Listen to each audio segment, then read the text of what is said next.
My university career was horrible. You make friends by getting drunk with them, right? And if you don't do that, then you probably won't make friends. And so I'm finding it harder. Hard to get drunk with kids. My wife has resistance in going back to America. There are guns here, like you can get a gun. Where you have working, or what you were working in your life? So you traveled in the different countries. You mentioned Washington D.C. and working in World Bank, Myanmar, Lebanon. What are you doing? Which work can allow such traveling? Right. I mean, I mentioned before, international development as an industry or as a sector is a sort of profession which I found where I could travel and work. Sort of working for international organizations. I sort of straddled between that and running my own businesses and building my own businesses, particularly in tech, and occasionally I do consulting projects as well. And I also teach. And so I don't know. I don't really have a career. It's very difficult to sort of like explain to like an HR manager if I was trying to get a job exactly what my story is, because it doesn't make sense. You know, I started trying to find a way to travel with work. And then I started building my own businesses, and then you know, it particularly in Myanmar is where I started building businesses. And Myanmar at the time, back in 2012, there was just so much opportunities. I built an accelerator. I started teaching at a university. I built my own sort of consulting company, and everything just sort of like kept growing. And then after Myanmar, my wife got a job with the United Nations, with UNICEF. And so when I was in Lebanon, I didn't have the right to work there. And so I started building a tech startup there. In Lebanon? In Lebanon. But yeah, it was remote work. It was actually, the company is still existing in the United Kingdom. And then I've been working for building a company for a Dutch company, like a corporate Also in Lebanon? No, that was after Lebanon, here and around, I guess. And yeah, I've always been consulting on the sides, like particularly in Myanmar. There's so much work that you can be doing, and if you're someone like as an economist or as a strategy consultant, there's always something that sort of comes my way. And teaching is just something I picked up because I like it. What do you teach? Which how to say it correctly? Not lessons. Which topics? Topics. Which topics do you teach? Generally, like startup topics, like entrepreneurship, business. So I'm about to start teaching again. I haven't taught since COVID actually, but I'm going to start teaching again at Harvard-based University, and that'll be in startup finance. So yeah, it's always around building businesses, building ventures. At which university in Thailand are you teaching, or it's multiple? I'm about to teach at Harvard-based University, which is actually they got one campus in Barcelona and one campus here. And so it's I'm not even sure who. It's not a local university, but previously I was teaching at a university called Thammasat University, which is one of the better Thai universities. And in Myanmar, I was teaching at a university there, and with in partnership with University of Indiana, which had like a USAID funded grant that allowed me to teach there. Okay. The story which you just mentioned perfectly shows what you have some kind of different but working experience in Australia, Myanmar, Lebanon, Europe, because you also mentioned Denmark and Great Britain, and now somehow here in Thailand. How you can compare the Thai business or work attitude, pace, life to other countries? Yeah, I don't have a lot of experience working with Thai organizations. I mean, I taught at a Thai university. Otherwise, I've always been working in an international environment. But I learn a lot about the Thai working culture, particularly the Thai teaching culture at the university in Thailand. And I learned the hard way as well. Like, how is it different? I mean, a university lecturer, a professor at a university in Australia or Europe, they come in, they do their teaching, they're hard on you, they challenge you, and then they go away. Whereas in Thailand, a teacher is a nurturing figure. It's someone that is very supportive, always positive. They will never, ever, under any circumstance, say something negative about you in front of other people. Oh. And so someone teaching entrepreneurship, you know, the entrepreneurship culture is like you have your startup pitch, right? And the Shark Tank style, sort of like tearing down the pitch and like asking difficult questions and challenging them in front of everybody else.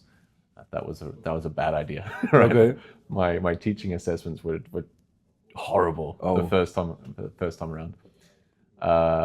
So yeah, I mean, and that's something that is also in Thai work culture. It's like if you're a supervisor of some Thai people that maybe even if it's just like a minor thing, you want to sort of say this was a wrong thing to do.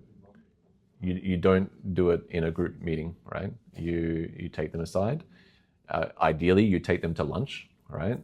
And you say many positive things, and you say, but this one negative thing, let's work on this, that sort of thing. So it's very supportive. Thai culture, it's what's the word? It's like there's it's a hierarchical culture. There's social distance between the boss, the middle managers, and the lower levels. Australian working culture, it's not, right? More flat. I can go to my boss and call him a fucking asshole, right? And it's not a big deal, right? You need to prove why he is. Yeah, well, you say it jokingly, right? Whereas in Thailand, it's like, you don't do that. You can't be as direct, right? I come from a very direct culture. Like Australia is like crazy direct. Whereas like British work culture is not direct, right? There's a lot of context. You have to read between the lines. They'll say, this is very interesting, where in Australia, if you say this is very interesting, so oh cool, that's. Whereas in Britain, it's like oh shit, that's not very good. So Thailand is more like Britain in that respect. There's lots of cultural cues you're supposed to pick up on, and you have to learn this over time, but basically you have to adapt, right? You have to understand it and adapt, and never get angry, right? You can never be angry. As soon as you're angry, you've lost, no matter what, right? Actually, anywhere, but especially in Thailand. Yeah, but like in Australia, you can get into a heated debate, right, with someone without being enemies. Right? Yes. And I think same with America. Like same in Lithuania. Yeah. I also learned it in the hard way, and I mean, this is something is also very interesting for people who is planning to move to Asia. This is something what you even, I don't know, before watching this video, you could know it before, or you just learned it now. So you're kind of feeling yourself prepared, but you're never prepared. And I know that before moving to Taiwan, but you need to be polite, you need to be slow, you cannot be very direct. I'm super direct person. I really hate wasting. I hate wasting time. I just like saying directly, we need to do that because of. I mean, not like you're not ordering, but like you explaining why you're doing, but you saying it directly. Yeah. And I had the same problems, and I also learned it in a hard way in Taiwan. But you need to be a bit more polite, slow. Yeah. But I also think they're right? I think there's this tendency, particularly for us foreigners coming into a culture, is like thinking this is the wrong way. The direct way is the right way because it's more efficient, you get things happening faster. Wouldn't it be great if they were like us? But actually, I was saying before, it's like, what can Australia do that's like Thailand? It's like, actually just chill the fuck out, It's like, take it down a notch. Let's take time to be polite. To have a positive sort of conversation about things, and I think there's a lot of improvement that can be had from our culture in doing that too. Maybe things would slow down a bit, but also things don't run off the rails as much. Relationships don't deteriorate as easily. It's so I think coming to a culture, you have to adapt, right? You have to understand it. And you have to keep an open mind, and you have to tread carefully initially until you learn the rules, and then it's not that hard, right? Eventually, you can adapt your work culture to the Thai style or the Japanese style, But you just have to be flexible and open-minded. It's super interesting. I don't know the exact order how video will be released, but another video about Thailand, which I had yesterday with Josh. It's actually connecting all the dots, what you speaking, what him speaking, a bit from a different perspective. But he also was mentioning something like, okay, in the West, everyone is working under a big pressure, everyone is stressed. It's also a reason to be being ill, some illness, even cancer, etc. And here in Thailand, everything it's a bit, let's say, relaxed. It has some disadvantages, maybe in some performance, and actually it's not something bad about Thailand, because actually the Bangkok major, couple of months ago, there was a public speaking, some presentation, and major of the city said like, we know about this issue, about the performance of the local people in Thailand. But from another side, it's another advantage. But you a bit relaxed. You're not always under the stress. You late, okay, shit happens. You didn't do something, okay, shit happens. You will not receive these super negative emotions at work. You will not receive these super negative emotions in university. So it's always pluses and cons. Yeah, I think you can have someone that works in the Thai way and is very productive and very efficient and gets things done. This country has to have those people. There's of course a lot of people which don't do much work at all. Relaxed. So you can find that those sorts of people in Australia, for example. I used to be a public servant in the Australian government, and you find a lot of people that are way too relaxed. So yeah, I don't want to make a claim about whether any one way of working is better than the other. It's just different, but things get done. Yeah. Do you see yourself staying in Thailand more? And if yes, for how long, or maybe forever? To be honest, based on your life experience, could be not. My life experience of changing countries every few years, that phase of my life is probably finished for now. Having kids, I could probably move while they're still young. They're not that old yet. They're 4 years old and 6 years old. And if they move right now, it wouldn't be a big deal. But as soon as they get into like their high school years, they start making friendship groups. I don't really want to be doing that. My wife is American, I'm Australian. We don't really want to live in America. We don't really want to live in Australia either. We like Thailand. It's comfortable. It's fine. We're not in love with Thailand. So for now, it's kind of like, it's almost like a prisoner's dilemma. It's just like there's no one real clear place where you should go to next. And we're fine here. But sometimes I sort of feel like, is this forever? I'm not sure. But for now, yeah, if we stay here for another 10, 20 years, I would not be surprised. If we stay here for another 6 months and then leave, then I would not be surprised. So yeah, I'm not really sure. And actually, this answer perfectly brings us to the next question, which I wanted to ask a bit earlier about the language. So you don't speak Thai, you send your kids to the totally international school, so they're also not learning Thai, even it's... They learn Thai, like they have to learn Thai in the international school. So they're learning? They are learning, yeah. Okay, that actually answers your question. So I mean, if it will end up with you staying here longer, so potentially your kids will be capable to enhance or improve or continue learn their Thai language to bring it to a certain level, for better integration into the Thai culture. Yeah, I mean, integration into the Thai culture is, I guess, is possible. Maybe it's something I should be trying to do. When we first came to Thailand, it was for my wife's work. She got a job here. We didn't know how long it would be. And actually, 3 years later, the UN, they wanted to send us off to Jakarta, right? Jakarta, in point, Indonesia. In Indonesia, yeah. And I was ready to do that. Actually, they might have sent us to Botswana, in which case it's like, why would I learn Thai, right? At the time, it was like, okay, we're here for a while, and then, we'll leave. Thai is, I think, is a really hard language. You have to memorize it a lot. I'm not very good at languages. I speak bad Chinese, bad Indonesian, bad Spanish, bad French, probably bad English too. But so already 5 bad languages. Exactly. So why would I try to pick up Thai? And so when we decided that we didn't want to go to Indonesia, we decided to stay here. It was like a big change in mentality, and like, okay, we're going to invest longer. And I guess so far that's meant that, well, firstly, we're thinking more long-term about where we're living, what sort of people that we invest in terms of building friends. Like, we'd rather invest in people who are here for a long time, including Thai people. But then it was the same in Myanmar, same in Lebanon. I don't speak any Arabic, but I got around with English and a bit of French, right? In Myanmar, I don't speak any Burmese, but I got around fine with English. In Thailand, I don't speak any Thai, but I get around fine with English. And so the absolute necessity to acquire Thai to live is not there. And they say it takes 10,000 hours to learn a language properly. And like, where am I going to find 10,000 hours? Like, seriously, between work and parenting, and I try to be active, having a social life, it's something I would have to make a very big priority in my life to learn Thai. And so, when we first arrived here, I wasn't going to do that. Now I'm thinking maybe I should learn Thai. And my wife has started to learn Thai. But for now, I'm also quite lazy, so I just don't feel like it. Very honest answer. I also just hate learning languages. I find it really difficult. So, but yeah, maybe I should.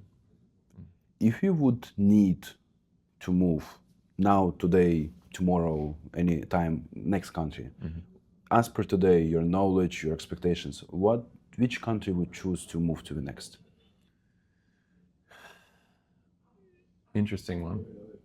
My wife and I used to have a map, right? Which I folded up and put it in my travel wallet, which I don't sort of use very much. And it was like a hand-drawn map of the world, and we sort of circled little cities that we'd be willing to live in. Right? Nice. Because at the time it was just like, well, let's keep on traveling and let's look for jobs or opportunities or something in these different places. I don't think we have that anymore.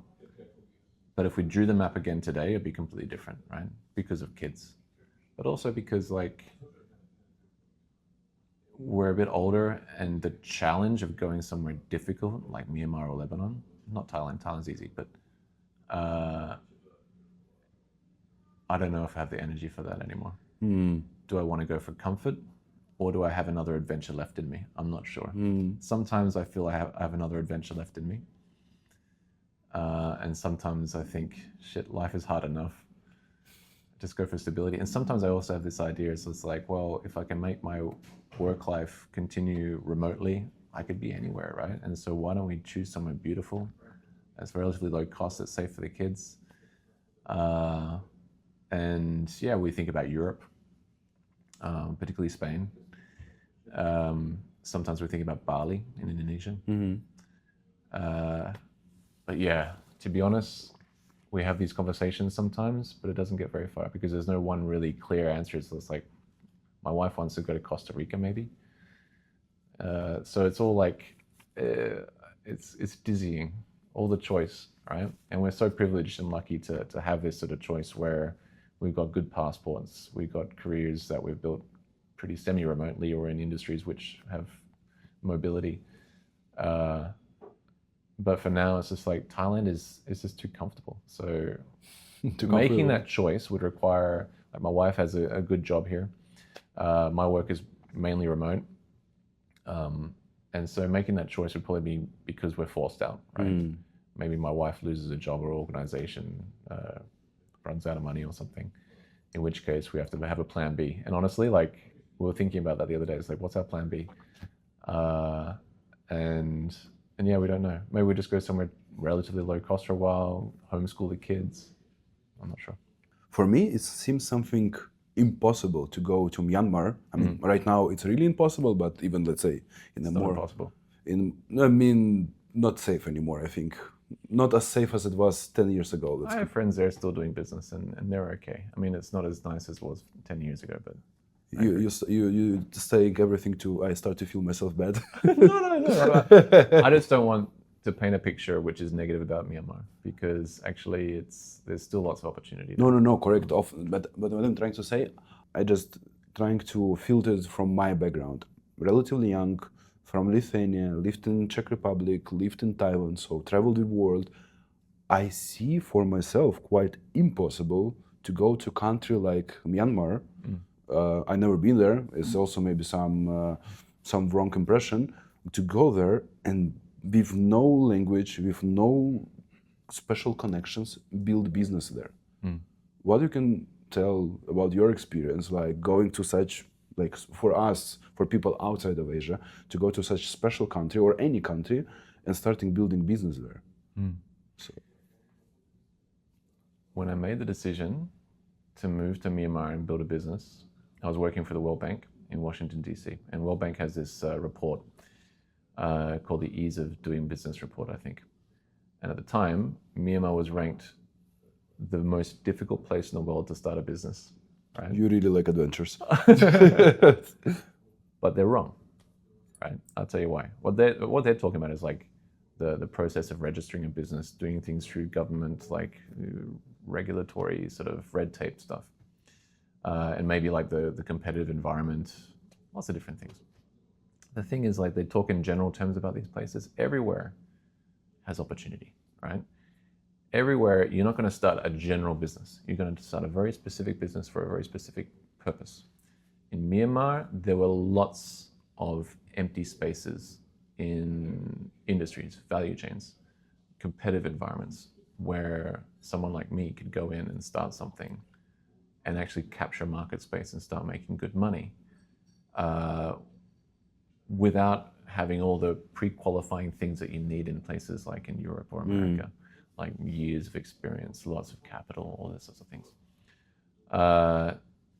So yeah, I mean, if you want to do something adventurous, like at the time, Myanmar did feel very adventurous, but at the time also politically, there was I think there's a French word called retente or something, but it was opening up.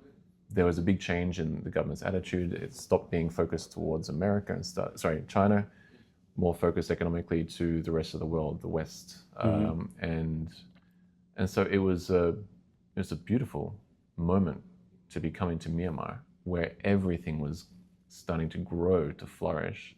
Lots of money coming in, lots of interest coming in, and just being there, you just sort of open yourself up to it, and everything came to you. It was crazy. We opened a co-working space, and people flooded through the co-working space. We met them, and all sorts of opportunities came out of it. So that's a very different environment to maybe back home in Paris or Melbourne or New York or something, where it's just everything's like a super saturated market where everything's been done by really good people, hyper competitive. And so, you know, it's a different way of thinking about it. And in terms of like going there without any clues about how to do anything, you just rock up, you show up, you figure it out. The most important thing you do, you get there, you go out, you meet people, you make friends, you smile, you do something where you demonstrate value, right? And then you build trust and you build friendships and connections, and that's what's going to build businesses.